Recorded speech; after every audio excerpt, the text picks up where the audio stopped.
I'm looking at the clock and it is 20 past 12 noon in Glasgow.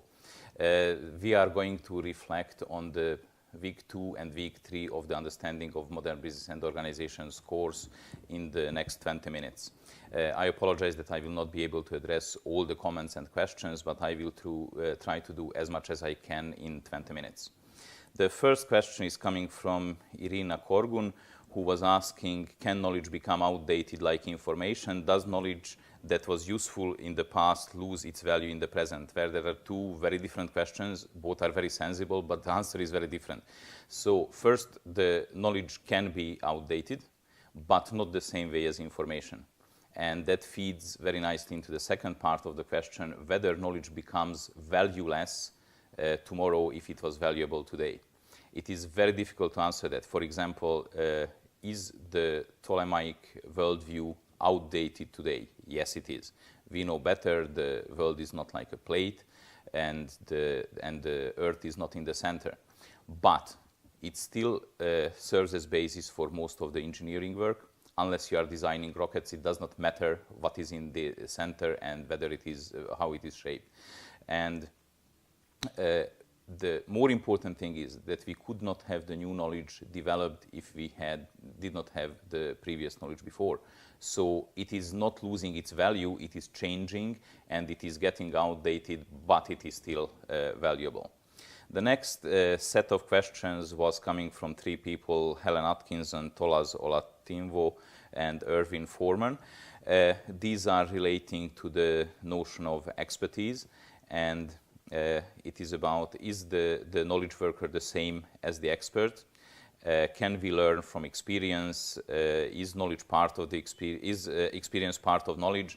And Erwin was asking about the skilled worker. So the first part is that expert and knowledge worker is not the same. So there are what we call experts is people at remarkably high level of knowledge, and that means that the experts are a subset of the knowledge workers who are highly specialized at very high level of knowledge. Then experience is of course part of knowledge, so I explicitly addressed that in the video lecture about competence. And finally, Erwin was asking about a category called skilled workers. Now, I don't know that as a category, but as skill was described as a type of knowledge, they are obviously knowledge workers. And if you think about how the manual work was described, not so much in the lectures, but more in the discussions that were following the lecture, we talked quite a lot about that the essence of the manual work was that it was possible to de-skill it so that you make it automatic moves without thinking and removing the skills. Obviously, there are types of work where you cannot remove the skills. I would classify that as the skilled work, and that's obviously knowledge work. The next question is about okay, I will read it. It is from Katrin Gröger. Workers are usually the first people who spot when things are going badly wrong. So why is it that so many companies, organizations positively discourage dialogue? If they are discouraging dialogue, they are wrong. Send them to this course next time, and they will become hopefully better. Malcolm Rutherford is asking, can an argument be made that communities of practice are actually learning organizations and that members of these sort of groups have more in common and often understand themselves to be more aligned than the organization that happens to employ them this week? It is several questions covered here. So everything in the middle is true. Yes, the members of the communities of practice will feel more aligned, they will be more similar, they will have more similar values, more similar interests, and so on. However, that does not mean that the communities of practice are the learning organizations. The learning organizations are exactly those that are employing these people this week. And if they support, encourage, foster learning these communities of practice, then they deserve the name of learning organizations. Now, the reasoning behind my answer is that the nature of the knowledge is that it is what Heritsukas calls sticky and leaky. It means that knowledge sticks to the practice, and obviously communities of practice are organized around practice. and it leaks through the organizational boundaries. It does not have any respect to where the organization ends or begins. And those like-minded people who may or may not be part of the organization, they are forming these very powerful, in terms of knowledge, learning entities, which are the communities of practice. Mike Keefe was asking, will knowledge sharing create an elite group of people in an organization? I understand that Model 2 company is not the goal. This is not the goal in Model 2 company, but people are people. Well, yes, you are right, people are people, so it can happen, although obviously you are right that it is not the goal. Laura Rian Picard and Francisco de Assis Pinto Jr. are talking about some people are very focused on a certain field and come up with wonderful things, but that's not the only way to be creative. Is it really absolute that creativity requires a great deal of knowledge? The answer is yes. And you can come up with new things if you are not knowledgeable, but with new and potentially useful things, it is very, very difficult, only by accident. And if you come up with something like that by accident, you will not know that you came up with something by accident. So the example that I usually use with my students to explain this, that I ask them whether they consider me creative. They usually do. And then I ask them whether they want me to be creative about how I teach them. They say yes. And then I ask them, do they want me to be creative about their eye surgery? I never got a yes. So it does require a great deal of knowledge in the discipline to be creative. This will relate to the final point in a few minutes' time. Brian Garrod, is there any evidence that suggests that the shallows are more competent than the deeps? If they are not, then should we be encouraging shallow learning as suggested above? It is not about encouraging or discouraging shallow learning or this type of knowledge increase. It is simply an observation of the phenomenon that exists. So it is not about what I want it to be. I just see the world and describe it as I see it, and that's the same what we have received in the book. Jacqueline Holsworth is talking about how should we engage with young people to help them understand and make most of the knowledge and the information. What sort of questions should we be asking them? Exactly these sort of questions. There is no answer to this question, but asking these kind of questions, thinking about these kind of things is what is really helpful. If you can get them think about these kind of things, you will achieve your goal.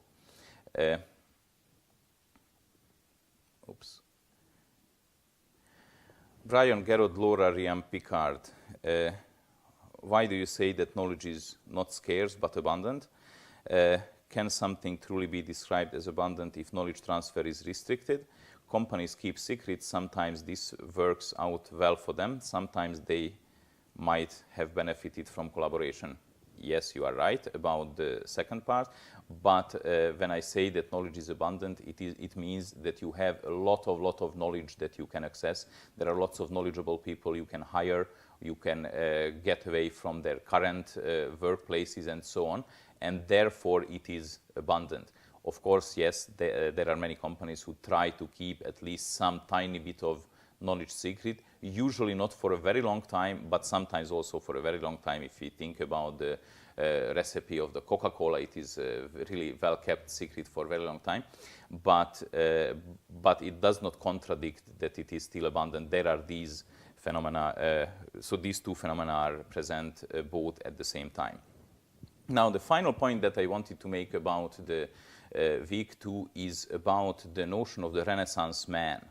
It was a very, very interesting assertion, and there was quite a bit of discussion in the pages of the course, that is the Renaissance man just revived in the notion of the shallows? And the answer is not. The Renaissance man notion, which is also called often a polymath, which would mean that it is a master of many disciplines. Poly, many, and the math refers to the disciplinary knowledge. Now, the Renaissance man was actually the master of all disciplines. And that would mean that it was the omni-math. And that means that at the time, there was so much knowledge in the various disciplines that it was still possible for one person to achieve very deep knowledge in all these disciplines. But we have to say that Leonardo was probably the last one of these omnimaths. He was not only master of several disciplines, he was master of all the disciplines of the time, not only arts and science, but also warfare, politics, and everything that we know about. Then we had the polymaths, which were masters of many disciplines, and that ends probably roughly around Leibniz, Newton, and so on. And then we had a few people who were masters of a few disciplines, and for example, Herbert Simon would be a very good example of that. But as you see, the amount of knowledge is growing continually, and it is not possible for one person to know all of it. That's why we started to specialize, as long as we were focusing on deep knowledge. And therefore, in terms of deep knowledge, we can now only have monomaths, so masters of a single discipline. And that is very nicely reflected in the saying, I think it is an English saying, that it is jack of all trades, but master of none. So this is the end of the week 2 reflection. And now I would like to talk a bit about points raised in week 3. I have to note that there were fewer questions in week 3, and I think that the reason for this is that there are more discussions. So I would like to emphasize again, read the discussions. There were responses, questions going on all the time, and there are very, very interesting readings. The first question is coming from Anton Bradburn, who is asking whether the MOOCs themselves are good examples of disruptive innovation as Clay Christensen describes it, and because MOOCs make for greater access and via technology and demonstrate knowledge and learning. The second part is perfectly true. The first part is not exactly. The disruptive innovation is not a synonym to the radical innovation or a big innovation.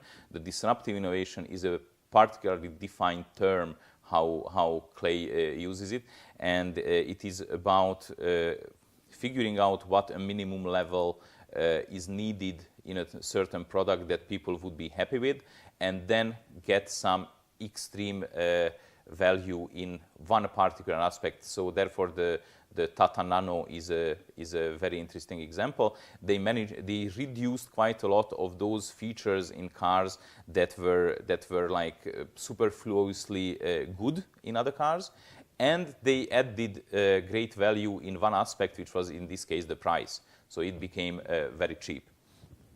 Christine McGrew was asking a very tricky question. It was starting with a Kipling quote, if you keep your head when all about you are losing theirs. So is it relevant to the idea of situations becoming meaningless to many people, and whether leadership is different in these kind of situations? Obviously, it is about the sense-making part of the course, and there were lots of comments about sense-making. Now, meaningless is kind of meaningless. So it means that we are constantly making sense of everything. So even if for a moment I cannot make sense of something, maybe in the next moment I will. So it is an constantly ongoing process which is completely interactive, and it is happening between people. So the meaningless is not necessarily happening because I talk to one person, talk to another person, and even if I find it meaningless, I might reconsider that. And the other part is if there are many people who cannot make sense of something, then it is true that the leadership makes a huge difference. But if you think about communityship as a kind of distributed leadership, when those people who are particularly involved in something take the lead in a particular cases about particular questions, and this is all changing dynamically, that's how it can work out very nicely. Miguel Cruz and Paige Winkle were talking about, asking about enactment in sense-making. The essence of the enactment is following from the previous question. Enactment refers to the action dimension. So when we are together, we are making sense of things, we are making sense of the world, and that creates a shared understanding which is necessary for us to take action. And therefore, what probably several people misunderstood, and I was responding to this in the comments, that it is not a controlled process. It is not that you have a manager or a leader who is in charge of the sense making, and they will decide how people make sense of things. It is happening by itself. We cannot exist without that. And if we need to take action together, we will either arrive to an enactment, which means that we can take action together because our understanding is sufficiently shared that makes it possible that we can jointly take action. It does not mean that our understanding, the sense we each make, that it will be the same. No, it just means that there will be sufficient overlap that we can act together. The next is from Theo Pine. Is running your trade process in secrecy and shipping to market fast, in essence taking advantage of Schumpeterian rent, best for success in the future? Does IP protection hinder or help the future innovation in our more technology advanced future? Now, again, lots of concepts merged here. Our present is certainly far more technological than our past was. How far this goes in the future, we don't really know.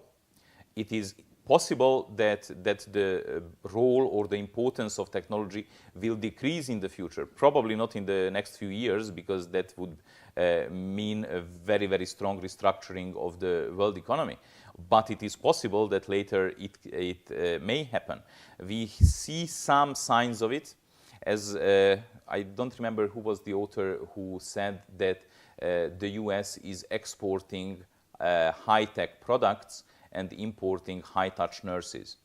Now, that's emphasizing the importance of the human dimension growing, and technology can also act as enabler for making more use of the human dimension. Now, in terms of IP, this is a bit probably more tricky. I think that in some cases, protecting IP helps. In other cases, hinders. What I think is happening is not that the notion of IP will disappear. It is just going to change. And we will have more variants, more shades, more colors in this palette. And that is just some IP will be protected, some will be protected in different ways, some will be less protected, as you were able to see, for example, with the Batman Marilyn Monroe picture. Michael Brown was asking, I enjoy the idea of the warranty as a whole, but I find the area of IP a bit gray. So saying everything must be open, free, without, doesn't necessarily mean without payment, is saying intellectual property. Some others say that intellectual property must be protected. How can we achieve both?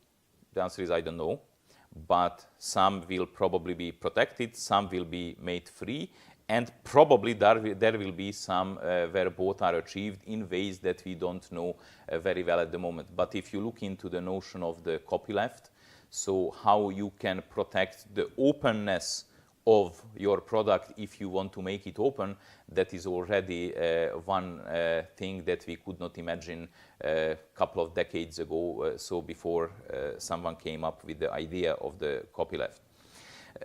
Malcolm Rutherford was asking about the concept of infrastructure as a service. Sounds great, but then you find that NSA has been peeking into the cloud to see what was there. Where will the trust come from that kind of systems, and about the security of the data stored, and when the location are unknown and the access is doubted.